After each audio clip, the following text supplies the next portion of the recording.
الحمد لله وكفى وسلام على عباده الذين اصطفى أما بعد فأعوذ بالله من الشيطان الرجيم بسم الله الرحمن الرحيم وما أصابكم من مصيبة فبما كسبت أيديكم ويعفو عن كثير قال النبي صلى الله عليه وسلم التائب من الذنب كمن لا ذنب له أو كما قال عليه الصلاة والتسليم رب اشرح لي صدري ويسر لي أمري واحلل عقدة من لساني يفقهوا قولي سبحانك لا علم لنا إلا ما علمتنا إنك أنت العليم الحكيم إن الله وملائكته يصلون على النبي يا أيها الذين آمنوا صلوا عليه وسلموا تسليما اللهم صل على محمد عبدك ورسولك وصل على المؤمنين والمؤمنات والمسلمين والمسلمات صدق الله العظيم وصدق رسوله النبي الكريم ونحن على ذلك لمن الشاهدين والشاكرين والحمد لله رب العالمين توفیق الہی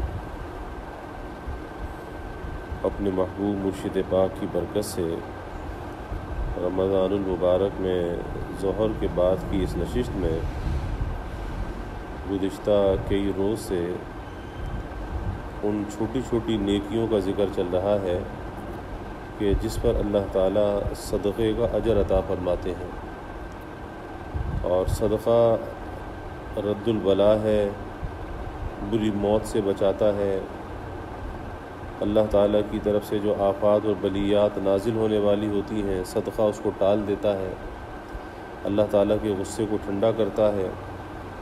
تو بظاہر چھوٹی چھوٹی نیکیاں ہیں، لیکن اس کا اہتمام کرنا چاہیے۔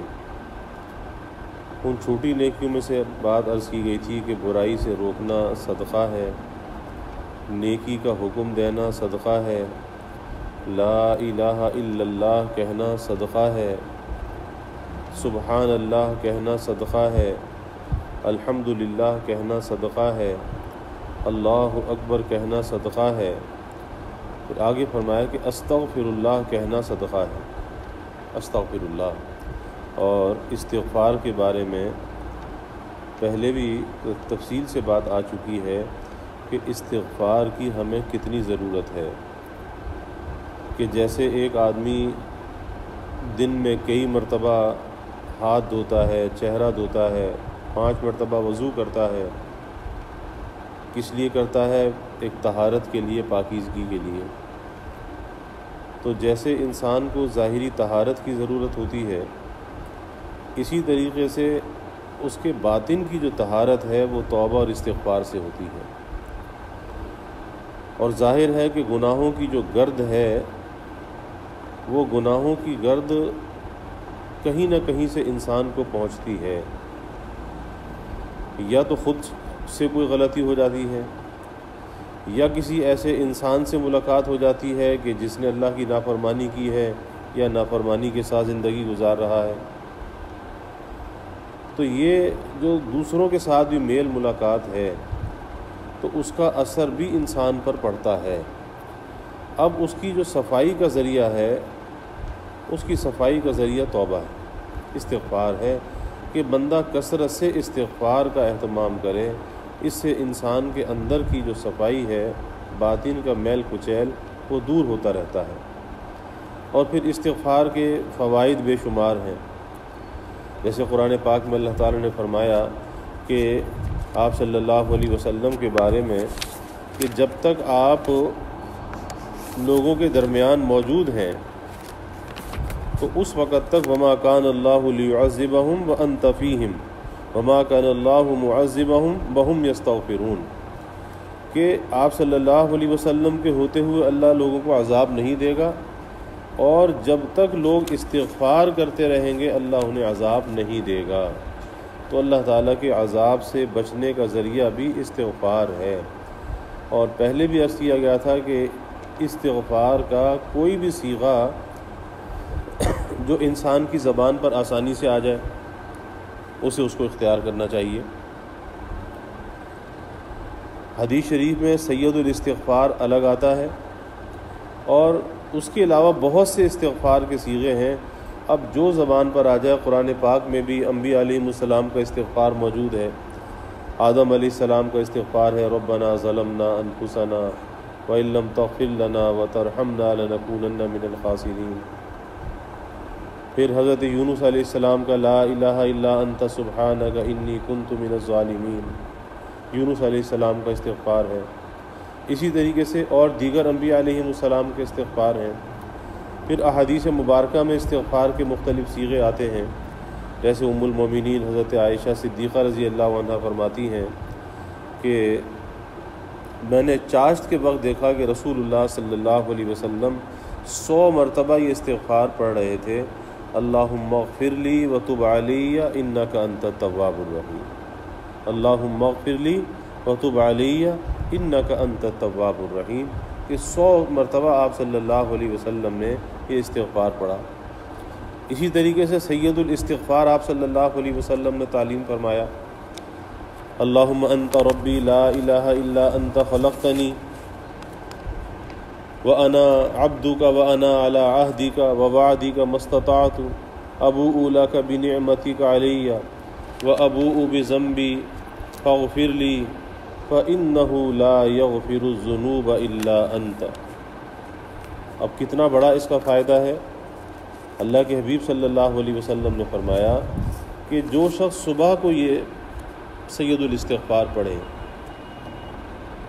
اور اگر شام تک اس کا انتقال ہو گیا، فرمایا جنت میں جائے گا، اور شام کو جو شخص یہ استغفار پڑھے اور صبح تک اس کا انتقال ہو گیا تو فرمایا کہ جنت میں جائے گا۔ بظاہر مختصر سا استغفار ہے، کوئی بہت بڑا نہیں ہے، اگر آدمی آسانی سے یاد کرنا چاہے تو یاد کر سکتا ہے۔ اللہم انت ربی لا الہ الا انت خلقتنی وانا عبدک وانا علی عہدک ووعدک ما استطعت ابوء لک بنعمتک علی وابوء بذنبی فاغفر لی فإنہ لا یغفر الذنوب الا انت۔ عجیب یہ استغفار ہے، عجیب اس کے اندر عبدیت کا اظہار ہے، اور ایک اللہ تعالیٰ کے ساتھ ایک ایسا رابطہ جوڑنے والا یہ استغفار ہے۔ اس لیے کوشش کر کے اس استغفار کو یاد کر لینا چاہیے، اور کم از کم زیادہ نہیں تو ایک بار صبح پڑھ لے، ایک بار شام کو پڑھ لے، ورنہ اللہ تعالیٰ ہمت دے، توفیق دے، ہر نماز کے بعد یہ استغفار پڑھے، بے شمار فوائد ہیں۔ تو اللہ کے حبیب صلی اللہ علیہ وسلم فرماتے ہیں، حدیث میں آتا ہے کہ استغفر اللہ کہنا بھی صدقہ ہے۔ اب استغفر اللہ کہنے میں کیا جاتا ہے، کتنا سا وقت لگتا ہے کہ جہاں کوئی غلطی ہو فوراً اللہ کا نام لینا چاہیے۔ جیسے ہاتھ میلے ہوتے ہیں، فوراً آدمی صابن سے ہاتھ دھوتا ہے، پانی کی طرف جاتا ہے، تو اسی طریقے سے کبھی انسان کی زبان بہک جائے، کبھی انسان کی آنکھ بہک جائے، فوراً اسے جو ہے استغفار کے پانی کی طرف جانا چاہیے، اور اس سے پھر اپنے اندر کی جو صفائی ہے، دل کی جو صفائی ہے، اس کو اختیار کرنا چاہیے، اور اللہ تعالیٰ اس پر بھی صدقے کا اجر عطا فرماتا ہے۔ پھر فرمایا کہ راستے سے اذیت دینے والی چیز کا ہٹانا بھی صدقہ ہے۔ راستہ کسے کہتے ہیں؟ ایک شارع عام ہے، اور جس طریقے سے شارع عام ہے اسی طریقے سے اپنے گھر میں بھی گزرنے کا راستہ ہوتا ہے۔ کبھی ایسا ہوتا ہے کہ بچے کوئی چیز اٹھا کر گھر میں ادھر سے ادھر کر دیتے ہیں، کوئی چیز راستے میں ڈال دیتے ہیں۔ اب بعض لوگوں کی طبیعت میں نظم ہوتا ہے، فوراً کوئی چیز ادھر ادھر دیکھتے ہیں تو اسے اٹھا کر اس کی جگہ پہ رکھ دیتے ہیں۔ بعضی خواتین کے اندر بھی نظم ہوتا ہے۔ یہی وجہ ہے کہ یہ ایک ایسی تربیت ہے انسان کی کہ جو اس کی زندگی کے کاموں سے جھلکتی ہے، اس کے رہن سہن سے جھلکتی ہے۔ بعض گھروں کے اندر آپ جاؤ، وہ گھر اوندھے نظر آتے ہیں، کوئی چیز کہیں پڑی ہے، کوئی کہیں پڑی ہے، کوئی کپڑا کہیں پڑا ہے، تولیہ کہیں پڑا ہے، کوئی برتن کہیں پڑا ہے، ایک چپل کہیں پڑی ہے، ایک چپل کہیں پڑی ہے. کیا پتہ چلا کہ تربیت نہیں ہے، اندر سے طبیعت بنی ہوئی نہیں ہے. ورنہ ایک انسان کی طبیعت میں اللہ تعالیٰ نے وہ نفاست رکھی ہے کہ وہ ایسی بکھری ہوئی چیزوں کو پسند نہیں کرتا. یہ اس کے اندر یہ چیز موجود ہے، لیکن شرط یہ ہے کہ اس سے کام بھی تو لے. اب بہت سے لوگ ادھر غسل کیا، نہائے، اب وہ تولیہ گیلا ہے، اسے اٹھا کے ایسی لپیٹ کے پھوڑ دی. اب وہ کیا ہوگا؟ اس کے اندر بدبو پیدا ہو جائے گی. ارے بھائی، اس کا طریقہ یہ ہے کہ اس کو پھیلا دو، اور جب اس کو ہوا لگے گی، خشک ہوگا، پھر استعمال میں آ سکتا ہے، لیکن کم از کم اس کے اندر بدبو تو پیدا نہیں ہوگی. یہی وجہ ہے کہ بعض گھروں کے اندر اگر کبھی جانا ہو اور کبھی ہاتھ دھونے کے بعد اگر منہ صاف کرنے کے لیے تولیہ کو ہاتھ اگر منہ تک لے گئے تو پتہ چلتا ہے کہ اس گھر والوں کا رہن سہن کیسا ہے، رہن سہن کیسا ہے. اسی طریقے سے جہاں جگہ جگہ گھر کے اندر پانی گرا ہوا ہے، باتھ روم کے اندر پانی گرا ہوا ہے، کوئی سلیقہ زندگی گزارنے کا نہیں ہے، تو یہ ساری چیزیں، زندگی تو گزر جاتی ہے، یہ ساری چیزیں انسان کو تکلیف پہنچانے والی ہیں. کبھی ایسا بھی ہوتا ہے کہ پانی گرا ہوا ہے، خود ہی گھر میں گر گئے، خود ہی ہڈی ٹوٹ گئی. تو پانی اگر کہیں گر گیا ہے تو اس کا مطلب یہ نہیں کہ اس کو چھوڑ دو، اس کو صاف کرو. آج وائپر ہر گھر کے اندر موجود ہے.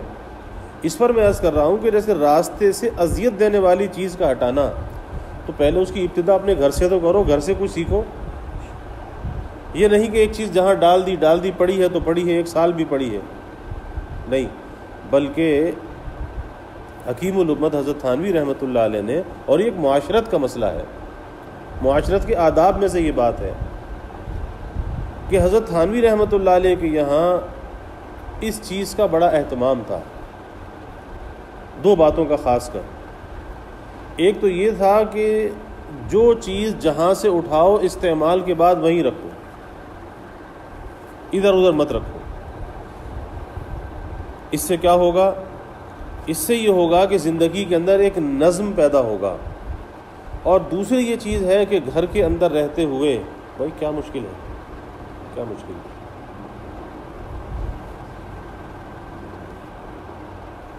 میں بند کر دیتا ہوں، تم کر لو اپنا.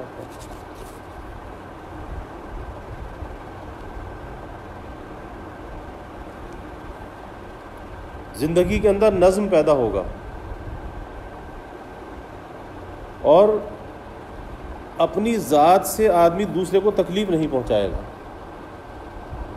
کیونکہ ایک چیز ہے گھر میں، اسے بہت سے لوگ استعمال کرتے ہیں. اگر وہ چیز ادھر سے ادھر ہو گئی اور کسی اور کو ضرورت پڑی تو ہونا یہ چاہیے کہ آدمی اندھیرے میں بھی جائے، وہ چیز اسے وہاں پر مل جائے تاکہ اسے تکلیف نہ ہو. تو ایک زندگی کے اندر نظم لے کر آنا، اپنے کو اس بات کا پابند کرنا، یہ لاپرواہی، بے فکری، یہ بہت بڑا مرض ہے. کوئی فکر ہی نہیں ہے، یہاں سے اٹھایا وہاں رکھ دیا، وہاں سے اٹھایا وہاں رکھ دیا، یہ بے فکری کی بات ہے. اور بے فکری کے ساتھ کبھی آدمی کی اصلاح نہیں ہوتی، اس کے اندر کبھی نظم و ضبط نہیں آتا. اور زندگی نام کس چیز کا ہے؟ زندگی نام نظم اور ضبط کا ہے، زندگی نام لاپرواہی کا نہیں ہے. اور دوسری چیز، اپنی ذات سے کسی کو تکلیف نہ پہنچائے. سارے تصوف کا، ساری طریقت کا خلاصہ یہی ہے کہ اپنی ذات سے دوسروں کو راحت پہنچائے، اپنی ذات سے کسی کو تکلیف نہ پہنچائے. تو پہلی چیز کیا ہے کہ استعمال کی اشیاء کو جہاں سے اٹھاؤ اسے وہاں پر رکھو تاکہ زندگی کے اندر نظم قائم رہے اور اپنی ذات سے کسی کو تکلیف نہ پہنچے. اور دوسری بات حضرت تھانوی رحمۃ اللہ علیہ کا یہ اس کا اہتمام تھا کہ جب کسی کو کوئی کام بتایا جائے تو کام کرنے کے بعد اس کی اطلاع دینی چاہیے، اطلاع دینی چاہیے. یہ نہیں کہ بس کام تو کر لیا، بس وہ تو خود سمجھ جائیں گے کہ ہاں کر لیا. نہیں، دوسرا آدمی منتظر رہتا ہے، منتظر رہتا ہے، اور جتنی دیر وہ منتظر رہتا ہے اتنی دیر اس پر وہ بوجھ رہتا ہے، ہوا یا نہیں ہوا کام، ہوا یا نہیں ہوا. تو ایک آدمی کو انتظار کی اذیت کے اندر مبتلا کیا، تکلیف پہنچائی، اس لیے کام کر کے فوراً اطلاع کرنی چاہیے۔ اب حکیم الامت حضرت تھانوی رحمۃ اللہ علیہ کی زندگی کے اندر کیسا نظم تھا، اور اپنی ذات سے دوسروں کو اذیت سے بچانے کا کتنا اہتمام تھا۔ دو واقعات مجھے یاد آئے۔ ایک تو حضرت کی بیماری کا زمانہ تھا، اور یہ کیفیت تھی کہ کمزوری اتنی تھی کہ کبھی کبھی غشی سی بھی طاری ہو جاتی تھی۔ رات کا وقت تھا، قضاء حاجت کے لیے، استنجے کے لیے بیت الخلاء جانے کی ضرورت پیش آئی۔ اب پہلے زمانے میں ایسے فلیش سسٹم تو تھے نہیں کہ پانی کی ٹونٹی لگی ہے پانی بھرتے رہو جتنا چاہے، وہاں تو لوٹا پانی کا بھر کے باہر سے لے جانا پڑتا تھا۔ اس قسم کے ٹوائلٹ بنے ہوئے تھے، تو پانی کا لوٹا بھرا، استنجے کے لیے تشریف لے گئے، استنجے سے فارغ ہو کے باہر بستر پر آ کر بیٹھے۔ اوہو، یاد آیا کہ لوٹا تو بیت الخلاء میں چھوڑ دیا، ٹوائلٹ میں چھوڑ دیا۔ اب اگر کسی اور کو استعمال کی ضرورت پڑی تو وہ تو پریشان ہو جائے گا۔ پھر سوچا، خیال آیا کہ چلو صبح گھر والی اٹھے گی تو خود ہی دیکھ لے گی۔ کہا کہ نہیں، اگر میں آج ایسا کرتا ہوں تو ساری زندگی کا جو معمول ہے وہ ساری زندگی کا معمول بگڑ جائے گا، اس معمول کے خلاف ہو جائے گا۔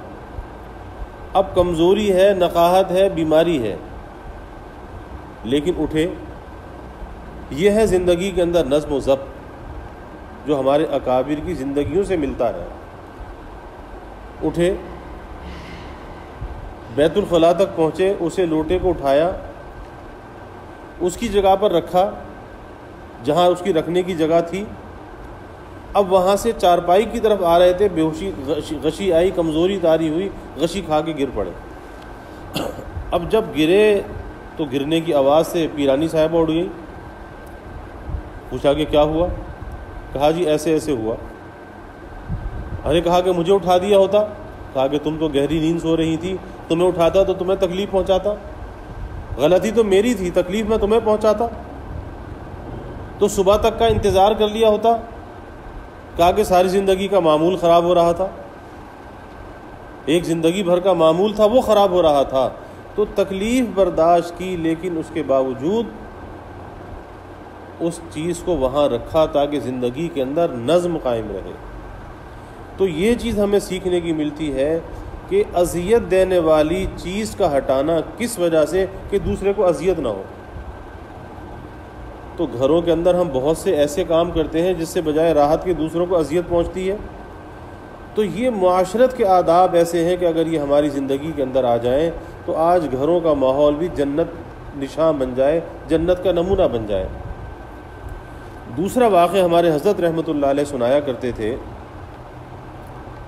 کہ ہمارے یہاں سکھر میں حضرت مولانا محمد احمد صاحب تھانوی رحمۃ اللہ علیہ جو بانی ہے جامعہ شریفیہ سکھر کے، تو حضرت تھانوی رحمۃ اللہ علیہ کے اعزاء میں سے تھے۔ انہوں نے یہ واقعہ ہمارے حضرت کو سنایا اور ہم نے اپنے حضرت رحمۃ اللہ علیہ سے سنا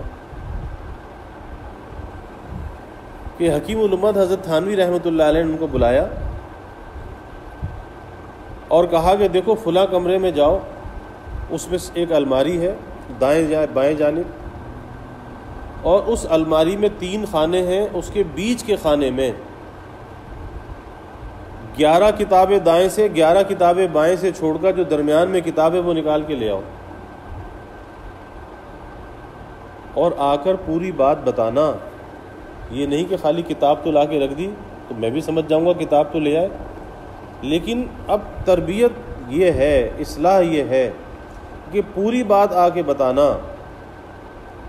وہ گئے، اسی طریقے سے کمرے میں دیکھا الماری تھی، الماری کھولی، 3 خانے تھے، درمیان کے خانے سے 11 کتابیں دائیں 11 بائیں سے ہٹائی، بیچ سے کتاب نکالی اور لا کر پیش کی کہ بڑے ابا فلاں کمرے کی فلاں الماری سے اس کے بیچ کے خانے سے اتنی کتابیں دائیں سے اتنی کتابیں بائیں سے چھوڑ کر میں یہ کتاب لے آیا۔ کہا بہت اچھا، جزاک اللہ جزاک اللہ۔ کیونکہ سب سے بڑی بات یہ ہے کہ جب آدمی کوئی کام کر کے اطلاع دیتا ہے تو بڑا کیا کہتا ہے؟ جزاک اللہ، تو دعا ملتی ہے۔ اور اگر کام کر کے اطلاع نہ دی جائے تو دوسرا مبتلا انتظار رہتا ہے، اور کسی کو انتظار میں مبتلا کرنا یہ اذیت اور تکلیف پہنچانا ہے۔ اس لیے مقولہ ہے الانتظار اشد من الموت، کہ انتظار جو ہے موت سے زیادہ اشد ہے، کیونکہ موت تو آئے گی، ایک جھٹکے کے اندر روح قبض ہو جائے گی، نکل جائے گی، لیکن انتظار ایسا ہے کہ ذہن کے اوپر ایک بوجھ ہے۔ تو جیسے کہا تھا ویسے آ کر بتایا کہ اس طریقے سے یہ کتاب میں نکال کر لایا، کہا بہت اچھا، جزاک اللہ۔ پھر حضرت نے اس کتاب کو دیکھا، جو دیکھنا تھا اس کو دیکھا، اور پھر اس کے بعد یہ نہیں کہا کہ جاؤ اس کتاب کو وہاں جا کے ویسے ہی رکھاؤ جیسے اٹھا کر لائے تھے، یہ بھی بات ہو سکتی تھی، نہیں، پھر وہی بات پوری فرمائی۔ اس لیے بات کبھی ادھوری نہیں کرنی چاہیے، بات ہمیشہ پوری کرنی چاہیے، ادھوری بات نہیں کہ آدھے الفاظ باہر ہیں آدھے منہ کے اندر ہے، پتہ ہی نہیں چلتا کہ بات کی کیا ہے۔ پوری کھل کے بات کرنی چاہیے، پورے الفاظ کے ساتھ بات کرنی چاہیے۔ تو پھر حکیم الامت رحمۃ اللہ علیہ بڑے ہیں، اپنے زمانے کے مجدد ہیں، لیکن پوری بات فرما رہے ہیں کہ اس طرح فلاں کمرے میں جاؤ، فلاں الماری اس کے فلاں خانے میں دائیں سے اتنی کتابیں چھوڑنا، بائیں سے اتنی کتابیں چھوڑنا، اور اسے وہاں رکھ کے آنا، پھر اطلاع کرنا۔ انہوں نے بھی ایسے ہی کیا کہ اس طریقے سے جا کر وہ الماری میں کتاب رکھی، اور آ کر پھر پوری بات آ کر بیان کی کہ حضرت اس طریقے سے یہ کتاب الماری میں رکھ آیا، اور میں جزاک اللہ، اللہ آپ کو بہت جزائے خیر دے۔ تو یہ ہے معاشرت۔ تو یہ جو آیا کہ راستے سے اذیت دینے والی چیز کا ہٹانا صدقہ ہے، تو اکثر ذہنوں میں یہی آتا ہے کہ راستہ تو وہ ہے جو باہر سڑک کی گزرگاہ ہے، گلی ہے، سڑک ہے، گزرگاہ ہے، وہ راستہ ہے، وہ بھی راستہ ہے، لیکن ہمارے گھروں کے اندر بھی تو گزرگاہیں ہیں، گھروں کے اندر بھی تو ہم بہت سی چیزیں الٹی سیدھی دیکھتے ہیں، بچے بہت سی چیزوں کو بکھیر دیتے ہیں، کبھی ٹھوکر بھی لگ جاتی ہے، کبھی کوئی چیز ٹوٹ بھی جاتی ہے بے دھیانی کے اندر۔ تو ابتدا گھر سے کرنی چاہیے کہ کوئی اذیت دینے والی چیز، کوئی بکھری ہوئی چیز، کوئی فضول چیز ادھر ادھر پڑی ہے، اس کو اٹھا کر سمیٹ دینا چاہیے، اور اپنے گھر کو سلیقے کے ساتھ، صفائی کے ساتھ رکھنا چاہیے۔ ہر چیز بکھری ہوئی نہیں ہونی چاہیے، اس سے انسان کی تہذیب کا پتہ چلتا ہے کہ انسان کے اندر تہذیب کتنی ہے۔ تربیت کی بات ہوتی ہے کہ ایک آدمی آتا ہے، بچپن سے یہ بچوں کو تربیت دینی چاہیے، ورنہ بچوں کا مزاج کیا ہے کہ گھر میں داخل ہوئے، ایک پاؤں مارا، ایک چپل ادھر پھینکی، ایک چپل ادھر پھینکی، اب دو چپل دو جگہ پڑی ہوئی ہیں۔ ایسے بڑے بھی کرتے ہیں، جب آتے ہیں تو ایک چپل وہاں پڑی، ایک چپل وہاں پڑی ہے، پتہ چل جاتا ہے کہ تربیت کیسی ہے، کوئی تہذیب اندر ہے یا نہیں ہے۔ اس کو سکھاؤ بچے کو کہ دیکھو چپل جب اتارو تو دونوں چپل ایک ساتھ اتارو، سیدھی کر کے اتارو، چپل ٹیڑھی بھی نہیں ہونی چاہیے، اس کو سکھاؤ، کیونکہ آج تو گھر کے اندر وہ یہ حرکت کر رہا ہے، کل کو باہر جا کر جب یہ حرکت کرے گا، ایک چپل وہاں پھینکے گا، ایک وہاں پھینکے گا، تو کوئی دیکھے گا، یہ ہم کہے گا کہ ارے اس کے بڑوں نے اس کی تربیت نہیں کی، اس کو کیا سکھایا ہے؟ تو رسوائی کس کی ہوگی، بدنامی کس کی ہوگی؟ بڑوں کی بدنامی ہوگی۔ تو ایک ایک چیز سے انسان کا پتہ چلتا ہے، اس کی نشست و برخاست سے، اس کی گفتار سے، ایک ایک انداز سے پتہ چلتا ہے، کپڑے پہننے سے، کپڑے اتارنے سے، کپڑے لٹکانے سے۔ بہت سے لوگ گھروں کے اندر کپڑے تبدیل کیے، صاف ستھرے کپڑے تو پہن لیے، اور جو میلے کپڑے اتارے، کرتا کہیں، بنیان کہیں، شلوار کہیں، تہبند کہیں، بکھرا ہوا ہے۔ رات کا تہبند اتارا، رات کا پاجامہ اتارا، ایسے پھینکا اور چلے گئے۔ تو بیوی کوئی ملازمہ ہے، وہ کوئی نوکر ہے کہ تم چیزوں کو پھیلاتے رہو اور وہ سمیٹتی رہے؟ تو یہ بھی تو اذیت پہنچانا ہے۔ زندگی کے اندر ایسا نظم ہونا چاہیے کہ جو چیز جہاں رکھنے کی ہے اس کو وہاں پہ رکھے، اس کو سمیٹ کر رکھے، اس کو بکھیرے نہیں۔ کہ کپڑے تم نے اتارے ہیں، کیا بیوی ملازمہ ہے کہ تمہارے کپڑوں کو وہ سمیٹے گی؟ اس کا یہی ڈیوٹی ہے؟ کیا اس کے پاس گھر کے اور کام نہیں ہے؟ اگر گھر کے کام جو بیوی انجام دیتی ہے، اگر وہ گھر کے کام تمہیں دے دیے جائیں تو چند دن کے بعد تم پاگل ہو جاؤ گے، پاگل ہو جاؤ گے۔ جتنے مختلف قسم کے، متفرق قسم کے وہ کام کرتی ہے، ایک وقت میں 4 بچے گھر میں ہیں، 4 بچے 4 مزاج کے ہیں، ان چاروں کو سنبھالتی ہے۔ آپ تو ذرا سنبھال کے دکھائیں، پاگل ہو جائیں گے۔ اس کا ظرف ہے، اللہ نے اس کے اندر یہ خوبی رکھی ہے کہ کس طریقے سے اللہ نے اس کو اندر سے بنایا ہے کہ جو ناقابل بیان ہے. کس طرح بچوں کے ساتھ گزارا کر لیتی ہے، ساس کے ساتھ گزارا کر لیتی ہے، نند اور بھاوج کے ساتھ گزارا کر لیتی ہے، اور آپ ہیں کہ اس کے کاموں کو بجائے گھٹانے کے آپ بڑھاتے ہیں. کبھی یہ تو ہوا نہیں کہ کبھی سنک پہ کھڑے ہو کے برتن ہی دھو دیے ہوتے، اپنا چائے کا کپ خود دھو لیا ہوتا، اپنی پلیٹ خود دھو لی ہوتی. کبھی یہ تو ہوتا نہیں، بلکہ کھانا کھا کر بھی کوئی گلاس کہیں رکھا، کوئی پلیٹ کہیں رکھی، کوئی چیز کہیں رکھی. تو یہ کیا ہے؟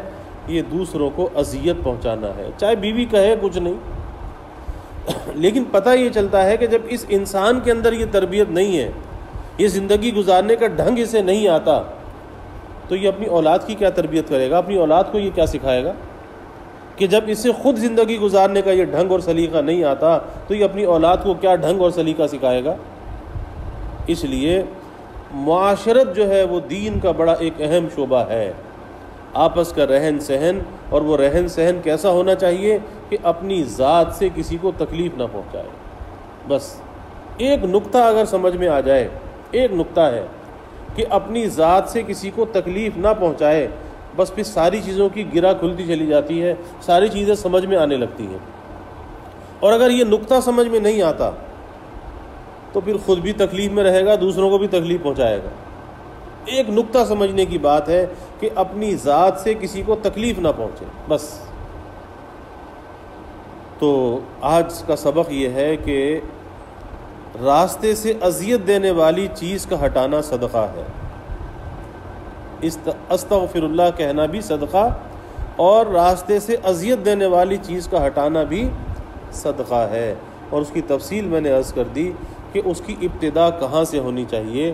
اپنی زندگی اور اپنے ذاتی کاموں سے ہونی چاہیے کہ ہماری زندگی ایسی ہو کہ ہم کسی کے راستے کی رکاوٹ نہ ہو، کوئی ہمیں دیکھ کر تکلیف محسوس نہ کرے، ہماری بات سے کوئی تکلیف محسوس نہ کرے، ہمارے کسی کام سے کوئی تکلیف محسوس نہ کرے. سب سے پہلے اپنی رکاوٹ کو دور کرو. اپنے اندر جو رکاوٹ ہے کہ ہم دوسروں کے لیے اذیت کا سبب بنے ہوئے ہیں، تو اذیت دینے والی چیزیں ہم کہاں سے ہٹائیں گے؟ پہلے اپنے آپ کو تو راحت رسا بنا لو، اپنے آپ کو ایسا بنا لو کہ ہاں جو آپ کو دیکھے اس کا دل آپ کی جانب مائل ہو، آپ کے اندر ایسی کشش اور جاذبیت ہو. اور وہ کشش اور جاذبیت حسن معاشرت سے آتی ہے، حسن معاملات سے آتی ہے، اور حسن اخلاق سے آتی ہے. اللہ تعالی ہمیں توفیق عطا فرمائے. وآخر دعوانا الحمد للہ رب العالمین والعاقبۃ للمتقین والصلاة والسلام علی اشرف الانبیاء والمرسلین. اللہم صل علی سیدنا و مولانا محمد وعلی آل سیدنا و مولانا محمد وبارک وسلم. ربنا آتنا فی الدنیا حسنہ وفی الآخرۃ حسنہ وقنا عذاب النار. ربنا اتمم لنا نورنا واغفر لنا انک علی کل شیء قدیر. ربنا ظلمنا انفسنا وان لم تغفر لنا وترحمنا لنکونن من الخاسرین. ربنا هب لنا من ازواجنا وذرياتنا قرة اعین واجعلنا للمتقین اماما. اللهم اعنا على ذکرک وشکرک وحسن عبادتک. اللهم احسن عاقبتنا في الامور كلها وأجرنا من خزي الدنيا وعذاب الآخرة. اللهم إنا نعوذ بك من جهد البلاء ودرك الشقاء وسوء القضاء وشماتة الأعداء. اللهم إنا نعوذ بك من زوال نعمتك وتحول عافيتك وفجاءة نقمتك وجميع سخطك. رب اغفر وارحم وأنت خير الراحمين. رب اغفر وارحم وأنت خير الراحمين. رب اغفر لي وتب علي إنك أنت التواب الرحيم. رب اغفر لي وارحمني وتب علي إنك أنت التواب الرحيم. اللهم أنت ربي لا إله إلا أنت خلقتني وأنا عبدك وأنا على عهدك ووعدك ما استطعت. أبوء لك بنعمتك علي أبوء بذنبي فاغفر لي فإنه لا يغفر الذنوب إلا أنت. رب اغفر وارحم وأنت خير الراحمين. اللهم إنا نسألك العفو والعافية والمعافاة الدائمة في الدين والدنيا والآخرة والفوز بالجنة والنجاة من النار. اللهم إنا نسألك من خير ما سألك منه نبيك سيدنا محمد صلى الله عليه وسلم، ونعوذ بك من شر ما استعاذك منه نبيك سيدنا محمد صلى الله عليه وسلم، وأنت المستعان وعليك البلاغ، ولا حول ولا قوة إلا بالله. وجزى الله عنا محمدا صلى الله عليه وسلم ما هو أهله، وصلى الله تعالى وسلم على النبي الكريم. آمين.